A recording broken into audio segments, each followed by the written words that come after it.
Welcome to Khyati connects. నేను విద్య.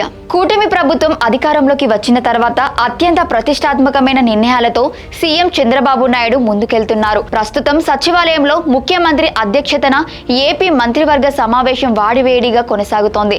దాదాపు 25కు పైగా కీలక అజెండా అంశాలపై అమాత్యులు చర్చిస్తున్నారు. నిరుద్యోగులు, చేనేత కార్మికుల కోసం ఈ కేబినెట్ భేటీలో బంపర్ ఆఫర్లు ప్రకటించబోతున్నారు. మెగా డిఎస్సి తర్వాత ఇప్పుడు రెండో దశలో ఏకంగా 3,168 ప్రభుత్వ ఉద్యోగాల భర్తీకి కేబినెట్ గ్రీన్ సిగ్నల్ ఇవ్వబోతోంది.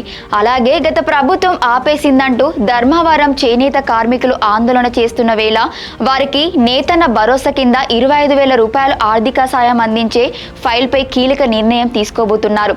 అసలు ఈ కేబినెట్ భేటీలో చర్చకు వచ్చిన ఆ 25 అంశాలేంటి అనేది వాటి పాయింట్ ఆఫ్ వ్యూలో చూద్దాం.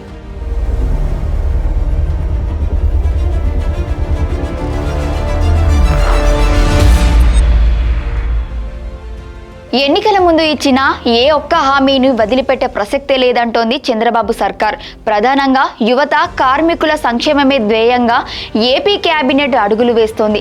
తాజా సమావేశంలో రెండో దశ ఉద్యోగాల భర్తీకి కేబినెట్ ముద్ర వేయబోతోంది. వివిధ శాఖల్లో ఖాళీగా ఉన్న 3,168 ప్రభుత్వ పోస్టులకు భర్తీ చేసేందుకు మంత్రివర్గం ఆమోదం తెలపనుంది.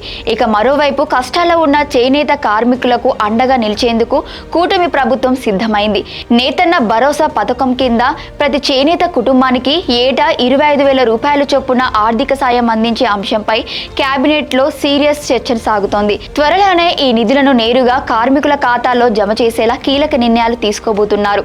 ఉద్యోగాలు, సంక్షేమంతో పాటు సామాజిక అవసరాలపై కూడా ఏపీ కేబినెట్ స్పెషల్ ఫోకస్ పెట్టింది. బాపట్ల జిల్లా వెదుళ్లపల్లిలో వినికిడి లోపం ఉన్న విద్యార్థుల కోసం ప్రత్యేకంగా ఓ ప్రభుత్వ డిగ్రీ కళాశాలను ఏర్పాటు చేసే ప్రతిపాదనకు మంత్రివర్గం ఆమోదం తెలపనుంది. దీనివల్ల దివ్యాంగ విద్యార్థులకు ఉన్నత చదువులు మరింత సులభతరం కానున్నాయి. అలాగే శ్రీకాకుళం బ్రహ్మకుమారి సంస్థకు గతంలో ఇచ్చిన మున్సిపల్ స్థలం లీజును మరింత కాలం పొడిగించే అంశంపై మంత్రులు చర్చిస్తున్నారు. ఇక విపత్తుల సమయంలో ప్రాణాలు కాపాడే అగ్నిపాపక శాఖను మరింత బలోపేతం చేసే దిశగా అడుగులు వేస్తున్నారు.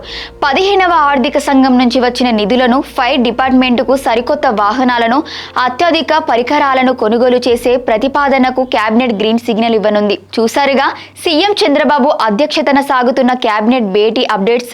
నిరుద్యోగుల ఆశలు నెరవేర్చేలా 3,000కు పైగా ప్రభుత్వ ఉద్యోగాలు, నేతన్నలకు 25,000 ఆర్థిక సాయం, ఇలా అన్ని వర్గాలను బ్యాలెన్స్ చేస్తూ కూటమి ప్రభుత్వం నిర్ణయాలు తీసుకుంటోంది. మరి కాసేపట్లో కేబినెట్ భేటీ ముగిసిన తర్వాత మంత్రులు అధికారికంగా ఈ నిర్ణయాలను ప్రెస్ మీట్ ద్వారా వెల్లడించనున్నారు. ఏపీ భవిష్యత్తును మార్చే మరిన్ని నిర్ణయాలు ఏవైనా ఈ సమావేశంలో తీసుకున్నారా అన్నది వేచి చూడాలి.